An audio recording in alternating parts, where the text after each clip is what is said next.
Hello guys, তো কেমন আছেন সবাই? আশা করি সকলে সবাই ভালো আছো। তো আজকে আমি দেশ যাচ্ছি, সেই জন্য ব্লগটা বানালাম। তো আমি লাইফে এই প্রথমবার ফ্লাইটে চাপার জন্য যাচ্ছি। সত্যি গাইস, আমি আজ পর্যন্ত কখনো ফ্লাইটে চাপিনি, এই প্রথমবার যাচ্ছি। তাই আমার মিডিল ক্লাস ফ্যামিলির, তো আমরা তো আর প্ল্যানে উঠতে পারবো না, এই ফার্স্ট টাইম উঠছি। তো আমার শরীর খারাপের জন্য তো আর্জেন্টে দেশ যেতে হচ্ছে। দেখা গাইস এয়ারপোর্টটা কত সুন্দর আমাদের।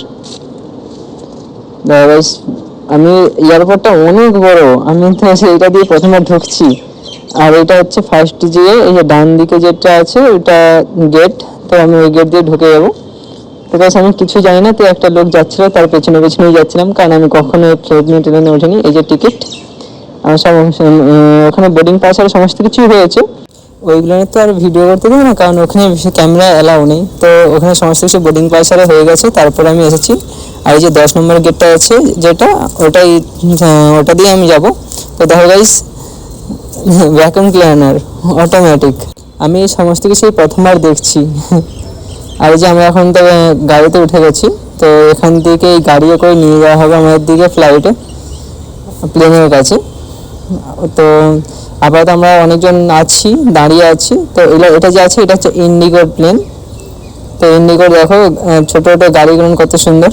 তো এটাই করে সমস্ত কিছু যা লাগেজ টাগেজ বা বড়ো পার্সেল আরও হয় সেগুলো নিয়ে যায়। আর এটা হচ্ছে পুলিশ, এগুলো না ইন্ডিগোর পুলিশ যেগুলো হয় সেগুলো হচ্ছে এখানে। তো এখানে সবাই দাঁড়িয়েছিল।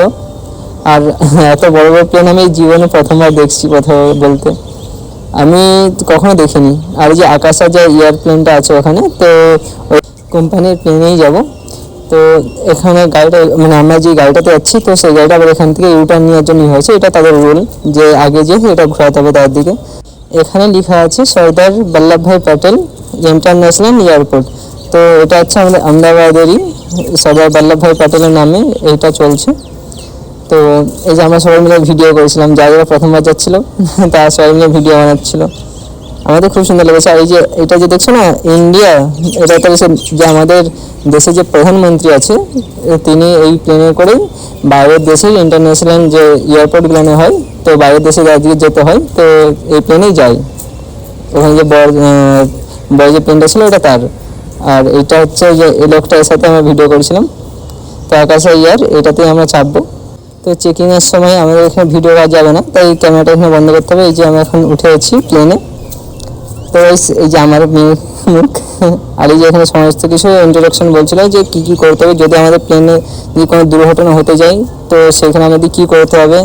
এখানে আমাদেরকে বলে দিয়েছে যে যদি কোনো আবহাওয়া খারাপ হয় বা অক্সিজেন নিতে সমস্যা হয়, তো আমাদের ওপরেই অক্সিজেন মাস্ক আরে রাখা আছে, তো অটোমেটিক ওরা চলে আসবে যদি প্রেসার যদি কোনো সমস্যা হয়। আর যদি তার আমাদের প্লেন যদি তার কোনো রকম যদি ক্র্যাশও হতে যায়, তো সেই সময় এখানে মেন যে এমার্জেন্সি যে উইন্ডো আছে ওখান থেকে আমরা ঝাঁপে দিয়ে দিতে পারবো। তো সেরকমভাবেই তারা নিয়ে যাবে যদি দুর্ভাগ্যবশত যদি তার ক্র্যাশ হওয়ার যদি চান্স থাকে, কারণ এখন প্লেনের কখন কি হয়ে যাচ্ছে তো কেউ জানে না। এই কদিন আগেই হয়েছে যে এয়ার ইন্ডিয়াতে ক্র্যাশ হলো।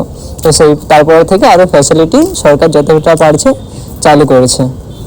তো গাইস প্লেন ছেড়ে দিয়েছে, কত সুন্দর লাগছে। এই থাকতে থাকতে স্পিড যখন বাড়ছিল না, আমার প্রথমবার উঠেছি তো ভয় লাগছিল। দেখো গাইস স্পিড বেড়েছে, আস্তে আস্তে চালিয়ে এনেছে, এখানে আর স্পিড বাড়িয়ে দেখো গাইস উঠে গেছে প্লেন। দেখো গাইস রাত্রেবেলায় উপর থেকে কত সুন্দর লাগে ভিউটা, আমি নিচে কখনো দেখিনি যে তার যে উপর থেকে নিচে কেমন লাগে। আমার স্বপ্ন ছিল যে আমি একদিন তার প্লেনে উঠবো, কারণ গ্রামের যে ছেলেগুলো থাকে তার তো আর প্লেনে ওঠার শখ থাকে কিন্তু উঠতে পারে না। আমারও সেরকম শখ ছিল যে আমিও প্লেনে উঠবো, কিন্তু আমার ইচ্ছাটা এতদিন আমার পূরণ হয়েছে, আমিও উঠেছি। তো গাইস পুরো কুয়াশা হয়ে গেছে তো দেখতে পাওয়া যাবে না, তো দিনের বেলা ভিডিওটা আসা যাক। তো গাইস দিনের বেলাটা দেখো। আর আমরা যখন যাচ্ছিলাম তো এখানের মানে আবহাওয়াটা মেঘলা ছিল, তো আমাদের বলা হয়েছিল সমস্ত যে নিয়ে দিয়ে সিট বেল্ট পরে নিতে, কারণ প্লেন ছাড়ানোর সময় সিট বেল্ট পরতে বলেছে, যারা পরেনি তো তাদের দিকে এখন পরে নিতে বলেছে। তো আমরা সব এখন সিট বেল্ট পরে যাচ্ছি। দেখো বন্ধুরা উপর থেকে এটা কত সুন্দর লাগছে, আকাশ মানে পুরো তুলোর মতন হচ্ছে, যে মনে হয় তার তুলোর উপরে আমরা যাচ্ছি। আর প্লেনটা যখন যাচ্ছিল না একটা ডান দিকে হেলে যাচ্ছিলো, কখনো বাঁ দিকে হেলে যাচ্ছিলো। আমি চুপচাপ তার বসছিলাম, কারণ আমার না ভয় লাগছিল, কারণ এত উপর থেকে কখনো তার উঠিনি তো। আর নিচের দিকে যখন দেখছিলাম তো ভয় লাগছিল। আর এখানে উপরে অবস্থাটা দেখো কত সুন্দর লাগছে, মনে হয় আমরা এগাই নি। কত আস্তে আস্তে যাচ্ছে, মনে হয় তার প্লেনটা আস্তে আস্তে যাচ্ছে, আকাশে কত সুন্দর লাগছে। আর এই যে আমাদের আর তো বেশি ভিডিও, তো গাইস আমাদের এখন ল্যান্ড করার সময় হয়ে এসেছে। তো ওপরে আর বেশি ভিউ করলাম না, কারণ একটা জিনিস দেখাতে দেখাতে অনেক টাইম লেগে যাচ্ছিলো। তো আমরা কলকাতার যে ইন্টারন্যাশনাল এয়ারপোর্ট আছে সেটাতে আমরা পৌঁছে গিয়েছি। তো প্রচুর প্লেনটা স্পিডেই ছিল। তো আমাদের টাইম দেওয়া হয়েছিল আহমেদাবাদ থেকে কলকাতাতে আসতে প্রায় 2.5 ঘন্টা লাগবে। তো আমরা 2.5 ঘন্টার আগে আমরা 2 ঘন্টাতে পৌঁছে গেছি, মানে 30 মিনিট পুরো কভার করে নিয়েছে, কারণ মৌসুমটা খুব সুন্দর ছিল। আবহাওয়া যখন ভালো থাকে তো প্লেন আরামসে আসতে পারে কোনো অসুবিধা ছাড়াই, আর এমনকি তাড়াতাড়ি পৌঁছে দেয়। আর যখন তার আবহাওয়া যখন খারাপ থাকে তখন প্লেন আসতে টাইম লাগে। তো এখন মাইকে বলছিল যে যারা সিট বেল্ট আছে তারা খুলে নিতে পারে, আর যাদের মোবাইল বন্ধ করে রাখা হয়েছিল তো তারা মোবাইল চালু করে নিতে পারে, আর কোনো অসুবিধা নেই। আমরা যখন আহমেদাবাদের প্লেনে উঠেছিলাম তো তখন আমাদের বলে দেওয়া হয়েছিল ফোনটা এরোপ্লেন মোড করে দিতে বা ব্যবহার না করতে। তো সেই জন্য আমরা ব্যবহারও করিনি, এরোপ্লেন মোড করে দিয়েছিলাম। তো এখন সেটা বলছে যে এরোপ্লেন মোডটা অন করে দিতে, আর কোনো অসুবিধা নেই, সিট বেল্টও খুলে নিতে পারো, ওটাই বলেছিলাম এর দিকে। তো দেখো গাইস এয়ারপোর্টের জায়গা কত বড় হয় গাইস, আমি তো কখনোই দেখিনি ভিতর থেকে, এই প্রথমবার জানা। তো আমি বললাম ফার্স্টেই যে আমাদের স্বপ্ন থাকে প্লেনে ওঠার, এই প্রথমবার প্লেনে উঠেছি, আর ভেতরে কখনো দেখিও নি যে এরোপ্লেনের যে তোর যাওয়া কত বড় হয় বা প্লেন কত বড় হয়। আমরা শুধু ছোটোবেলায় দেখতাম যে ওপর থেকে আকাশ দিয়ে তার এইটুকু প্লেন যাচ্ছে, তো আমাদের স্বপ্নে থাকতো যে আমরাও একদিন উঠবো।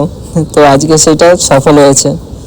যা মিডল ক্লাস ফ্যামিলির হয়ে সহজে উঠতে পারে না, আর আমার তো এমার্জেন্সির জন্য আমাকে উঠতে হয়েছিল। তো আমি ওখানে 1 নম্বরের গেটের কাছে দাঁড়িয়েছিলাম, আমি ভাবলাম হয়তো আমার লাগেজটা ওখান থেকে বেরোবে, কিন্তু এখানে 10 নম্বরেই বেরিয়েছে লাগেজটা। তো আমি অনেকক্ষণ ধরে অপেক্ষা করে থাকার পরে এখানে 10 নম্বরে এসেছিলাম, এসে লাগেজটা নিয়েছি।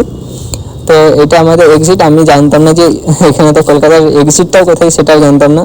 তো সবাই যাচ্ছে যেই দিকে আমি সেই দিকেই বেরিয়ে যাচ্ছিলাম। তো আমরা এয়ারপোর্ট থেকে বেরিয়ে গিয়েছি। তো এটা হচ্ছে এয়ারপোর্টের বাইরের ভিউ, দেখে নিতে পারো কত সুন্দর লাগছে। আর আমি সকাল সকাল নেমেছিলাম, 7টার সময় নেমে গিয়েছি এখানে, ওই জন্য 7টার আবহাওয়া কত সুন্দর লাগছে। তো দেখা হচ্ছে অন্য কোনো ভিডিওতে, টাটা।